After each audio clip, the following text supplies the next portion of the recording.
Bonjour, donc je remercie bien sûr France Traumatisme Crânien, notre partenaire depuis 2006, de nous avoir invités, nous les familles, à vous parler de... Alors je reprends le thème.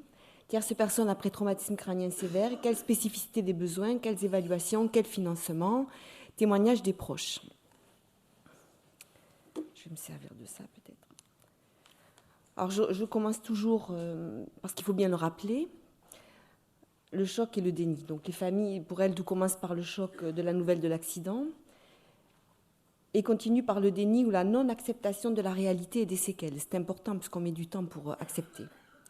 Le traumatisme crânien, donc vous le savez tous, mais je le répète, est un handicap acquis qui perturbe les fonctions supérieures et donc les incapacités qu'il génère sont extrêmement complexes. Et c'est très en lien avec la tierce personne. Ils sont tellement complexes qu'il faudra une tierce personne en mesure de les comprendre et de les accompagner. Qu'il soit léger ou grave, le traumatisme crânien affecte la personnalité du blessé. Vous le savez, mais je le répète, il devient un étranger, diront même ses proches, et ça m'a été dit pendant tous les entretiens que j'ai eus pour préparer cette présentation. Il faudra de longues années pour que le blessé et son entourage prennent toute la mesure de ce handicap et de son impact sur leur vie. C'est-à-dire qu'ils vont même repousser l'idée qu'ils ont besoin d'une tierce personne. Donc c'est un parcours du combattant qui commence pour les familles, c'est le début donc ce parcours du combattant pour obtenir réparation et ou compensation, surtout lorsqu'il s'agit d'un enfant, le parcours sera d'autant plus long, semé de consultations, d'évaluations, d'expertises, de dossiers à préparer, de rencontres avec les conseils juridiques, les assistantes sociales, les bénévoles des AFTC et du quotidien à assumer pendant tout ce temps. En attendant, la consolidation et l'indemnisation et ou le projet de vie et le plan de compensation. Alors moi, je me suis plutôt attachée à la tierce personne aide humaine, parce que, bien sûr, je pense qu'il y a très peu d'assureurs dans la salle, mais on nous dit souvent que par de la domotique ou par des aides techniques, on peut compenser beaucoup d'aides humaines physiques. Chez les traumatisés crâniens, c'est quand même beaucoup plus compliqué que ça, et même si on voit se généraliser des téléphones portables beaucoup plus faciles à utiliser, qui sonnent des alertes, des GPS sur ces téléphones si la personne se perd, de la domotique dans la maison qui vont permettre beaucoup de choses. Si la personne a perdu ses clés, elle peut avoir un code, enfin, ou inversement. Mais quand même, chez les traumatisés crâniens, on ne peut pas faire l'économie de l'aide humaine, qui peut être assurée soit par des tiers salariés et ou par des proches. Et souvent, dans toutes les familles interrogées, il y avait les deux. Elle permettra d'accompagner la personne cérébrolésée dans son parcours de soins et dans son parcours de vie, tout en assurant sa sécurité. Sa sécurité, c'est très important chez les cérébrolésés. On a parlé des problèmes de carte bancaire, mais il y en a beaucoup d'autres. Dans le respect de sa dignité, parce qu'il faut aussi, quand vous avez une tierce personne avec vous, c'est compliqué d'avoir tout le temps quelqu'un avec vous, donc il faut respecter cette dignité et la liberté de choix de la personne. Donc cette tierce personne, elle permet de réaliser toutes sortes d'activités de la vie quotidienne, bien sûr, comme dans tous les handicaps, se lever, s'habiller, se déplacer, faire le ménage, mais aussi communiquer, entretenir des relations sociales, travailler, avoir des loisirs, des vacances, participer à la vie de la cité, aller voter. C'est tout ça aussi, pour nous, pour les cérébrolésés. Et elle permet donc de compenser les difficultés que rencontrent les personnes cérébrolésées dans tous ces domaines. J'enfonce des portes ouvertes, mais en même temps, c'est important de le dire. Alors, qu'est-ce que j'ai fait quand on m'a demandé d'intervenir aujourd'hui ? D'abord, je l'ai bien fort regretté parce que je me suis demandé ce que j'allais pouvoir vous dire. Et puis donc, j'ai consulté les AFTC. Et alors là, je peux vous dire que j'ai eu des réponses écrites nombreuses. Et puis, beaucoup d'entretiens téléphoniques. Beaucoup de temps passé. Pour quel constat ? Parce qu'une fois que j'avais toute cette matière, même si j'avais rappelé les gens pour repréciser les choses, ce que je peux vous dire, c'est que rien n'est simple, que chacun construit sa réponse sur mesure et la fait évoluer dans le temps. Mais vraiment, quand j'ai eu toute cette matière, je me suis dit pourquoi j'ai accepté de venir aujourd'hui ? Parce qu'en même temps, je suis porteur d'un message qui doit être fort et que vous devez entendre, même si on n'est pas suffisamment nombreux à mon avis. Mais bon, les PowerPoint le feront vivre et puis le film aussi. Alors ce que je peux vous dire, c'est que quel que soit le mode d'habitat de la personne cérébrolésée sévère, qu'elle soit en famille, en appartement seul, en colocation, en appartement regroupé, en résidence accueil, que ce choix soit choisi ou subi, parce que j'ai eu les deux cas au téléphone. Le rôle et la place des tierces personnes individuelles ou mutualisées, puisque dans les maisons des quatre, dans les maisons familiales, ils sont mutualisés, hein, ils sont de toute façon les garants du projet de vie. Ça, c'est vraiment, ça m'a été dit et redit par toutes les familles. Mais tous les témoignages des proches concordent sur des prérequis, tous. Hein. Importance de l'information et de la formation sur les séquelles des lésions cérébrales. J'ai eu une personne au téléphone qui s'occupe d'une maison des 5 où les tierces personnes d'un service prestataire qui, arrivaient après s'être occupées de personnes surtout âgées, avaient tendance à dire « oui, mais de toute façon, ils ne veulent rien faire, ils sont fatigués, ils préfèrent faire la sieste ou fumer sur le balcon, donc nous, on les laisse faire parce qu'ils n'ont pas envie ». On aura juste dû leur expliquer que bon, il y avait des problèmes de pragmatisme, mais qu'il fallait les solliciter, aller les chercher, aller les... Bon, une fois que la formation et l'information faite par l'UNAFTC d'ailleurs a été faite, et ça s'est mieux passé. Hein. Mais voilà, et à domicile, c'est à peu près la même chose. Coordination plus des différents intervenants. Ça m'a été dit et répété dans tous les cas de figure. Il faut coordonner parce qu'il y a différents intervenants qui se succèdent et il faut vraiment les coordonner. Sinon, on va avoir des intervenants, des personnes, tierces personnes, qui interagissent de façon différente et ça perturbe les personnes cérébrolésées. Outils de liaison à mettre en place. Alors ça m'a été dit systématiquement. Comme dans nos foyers d'accueil médicalisés, nos MAST, pareil, à domicile, quel que soit le domicile, un outil de liaison doit être mis en place, c'est impératif. Peu importe les diplômes des tierces personnes, ça m'a été répété tout le temps, mais je le savais déjà puisque j'en utilise aussi pour mon fils, seules comptent les capacités de l'intervenant à s'adapter et à se remettre en question. Alors là, j'ai eu tous les cas de figure, c'est-à-dire des gens qui ont choisi des psychologues, des éducateurs spécialisés qui étaient complètement à côté de la plaque, dans l'émergence du désir de la personne, et par contre, des gens sans formation ou des AMP qui ont tout de suite compris, qui ont été dans l'empathie, dans la compréhension de l'autre et de ce qu'elles étaient en mesure de faire, de lui demander et comment l'accompagner. Sans formation. Hein. Donc ça, c'est vraiment quelque chose qui fait aussi que quelquefois les familles se détournent des services à la personne pour faire du gré à gré et recruter elles-mêmes parce que ça ne fonctionne pas toujours dans les...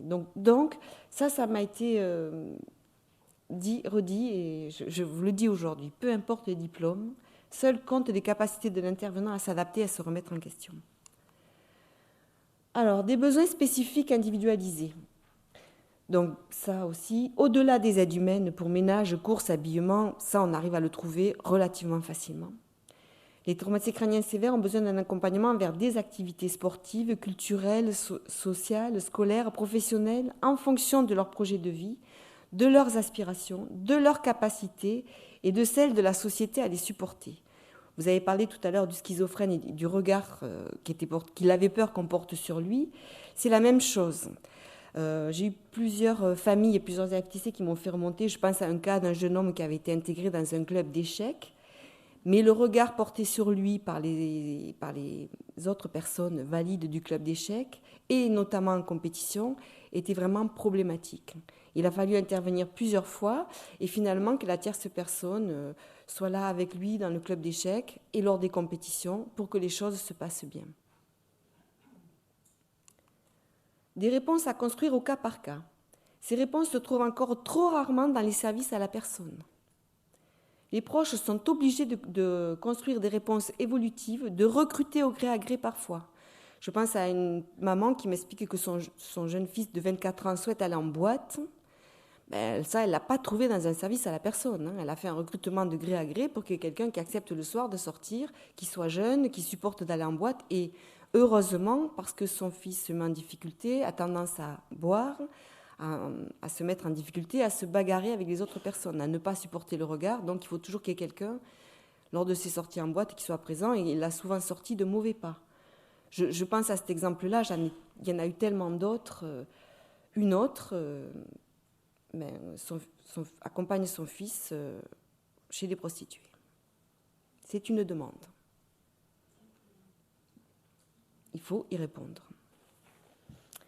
Pour fidéliser ces accompagnements, il faut offrir des conditions plus agréables. Alors j'ai mis agréable, parce qu'en fait, qu'est-ce qui se passe? Les familles me disent, nous, quand on est tombé sur quelqu'un qui est bien, si on veut le garder, parce que dès qu'il va trouver autre chose, il partira, on le paye mieux et on lui donne beaucoup d'avantages. Voilà. Ça m'a été dit plusieurs fois.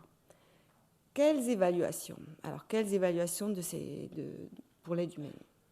Aucun outil ne semble être en mesure, d'après tous les proches des AFTC, d'évaluer les besoins en tierces personnes décérébralisées, et le GEVA utilisé dans les MDPH n'échappe pas à cette règle. Pas du tout adapté. Et la question, par exemple, je pense à la personne est-elle en mesure de s'alimenter seule?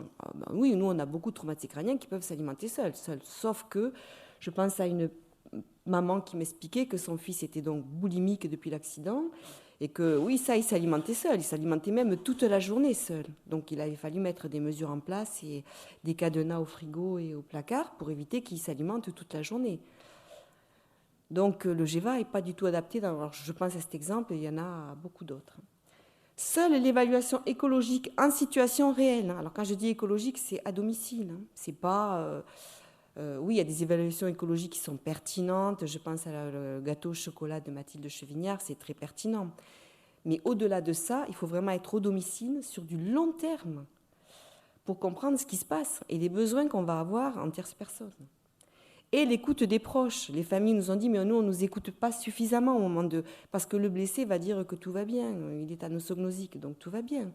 Sauf que la famille, elle aimerait pouvoir dire tout ce qui ne va pas, toute la surveillance. Et je pense à une maman qui me disait que son fils avait bien vu qu'il y avait une fuite au robinet.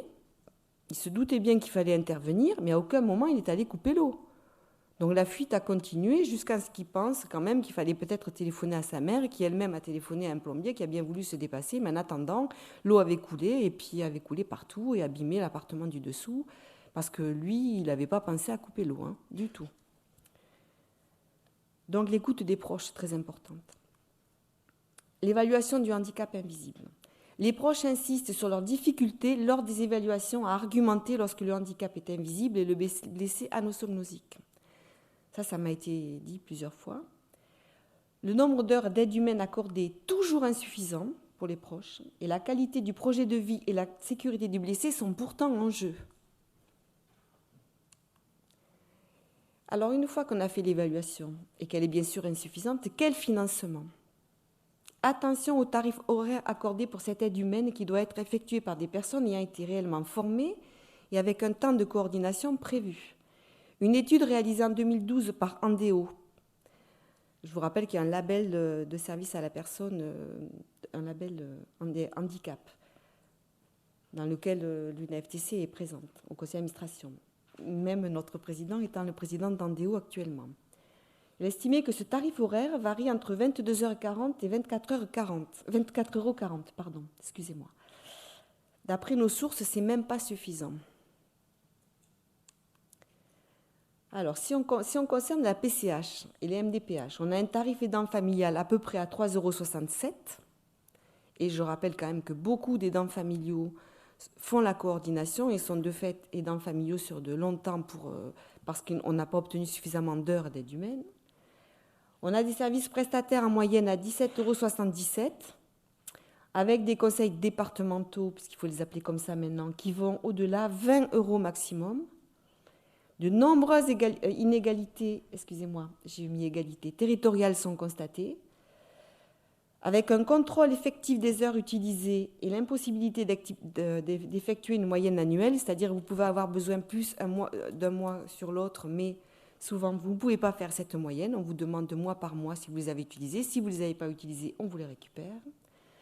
Et tarifs et nombre d'heures insuffisants pour garantir un accompagnement de qualité. Ça m'a été dit systématiquement quand on a affaire à la PCH.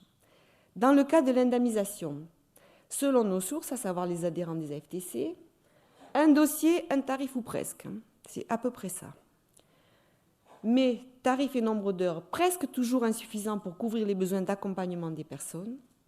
Donc, recours à la PCH, donc à la solidarité nationale, pour obtenir une couverture suffisante. C'est-à-dire qu'en indemnisation, comme on n'obtient pas suffisamment, on va demander une couverture à la MDPH.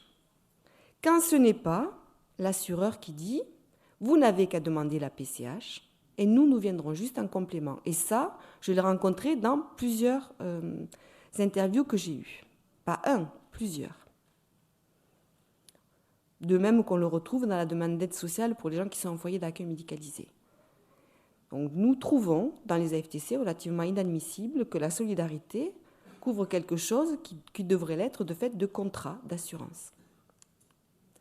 Dans tous les cas, les proches, quand ils sont en capacité de le faire, nous assurent assumer cette rémunération, sans rémunération, la plupart du temps le rôle de coordinateur, de recruteur, de formateur, d'experts comptables, des spécialistes du droit social, d'avocats en cas de litige prud'homal. Alors ça, je dois le dire aussi, j'ai eu plusieurs familles qui m'ont expliqué avoir eu des litiges prud'homal.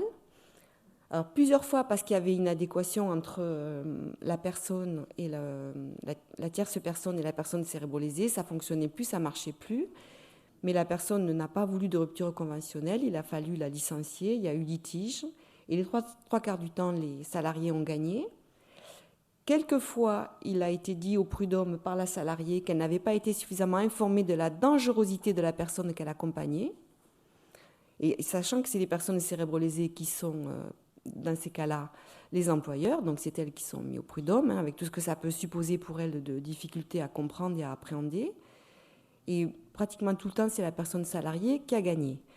Donc là, je parle d'emploi de gré à gré, parce qu'un service prestataire, ce n'est pas la famille qui se retrouve, ou la personne qui se retrouve au prud'homme. Mais donc, beaucoup de litiges prud'homales mal terminés, et des familles qui le vivent très mal. Alors, elles ne le font pas par choix, elles le font pour être certaines de la qualité de l'accompagnement de leurs blessés, c'est ce qu'elles m'ont dit. Ceux qui font appel à des services prestataires ou mandataires reconnaissent certains avantages, pas de risque prud'homal, remplacement en principe assuré en cas de maladie, de vacances ou d'absence, mais nous assurent être dans l'obligation de veiller à la bonne coordination et sont parfois obligés de signaler une inadéquation entre la tierce personne et le blessé. Dans tous les cas, les proches s'inquiètent pour l'avenir quand ils ne seront plus là pour assumer ce travail de case manager. Ça m'a été dit plusieurs fois, finalement, on est le case manager de notre blessé. Ils pensent que personne ne peut assumer cette tâche avec la même abnégation et le même sens de l'observation. Mais nous constatons l'ouverture de services à la personne spécialisés beaucoup plus compétents. Je pense à un service en Rhône-Alpes qui est vraiment spécialisé dans les troubles cognitifs, à 25 € de l'heure et 27 quand il y a en plus du déplacement, mais qui est un service vraiment très pertinent, m'ont dit les personnes, et qui ouvre de plus en plus sur le territoire national, et les services à la personne non spécialisés sont de plus en plus formés, de mieux en mieux formés, avec le label Antéo. Mais il faut imaginer des solutions innovantes. Donc, il ne faut pas oublier le formidable travail des associations, notamment des AFTC, je pense à la FTC Île-de-France notamment, pour créer des services et des lieux innovants et accompagner les blessés et leurs proches dans la défense de leurs droits à réparation et compensation. Alors, la France est un pays de droit. Nous sommes bien conscients de vivre dans un pays de droit dans lequel la réparation du dommage corporel des blessés et la compensation du handicap existent. Il n'en va pas de même dans tous les pays, notamment au sein de certains pays européens. Et nous, on le sait puisqu'on a une confédération européenne. Je pense, et malheureusement, ils sont en grande difficulté à la Grèce, par exemple, où il n'existe quasiment rien de tout cela. Et c'est la solidarité familiale qui fait tout. La réparation et la compensation existent, mais pour les blessés et leurs proches, elles restent insuffisantes et inéquitables. Bon, je vais citer Héraclite pour terminer. Ce qui s'oppose coopère, et c'est de la lutte des contraires que procède l'harmonie. Puissions-nous un jour, professionnels, assureurs, avocats, experts, magistrats, familles blessés, collectivités territoriales, États, trouver l'harmonie pour nos blessés. Merci.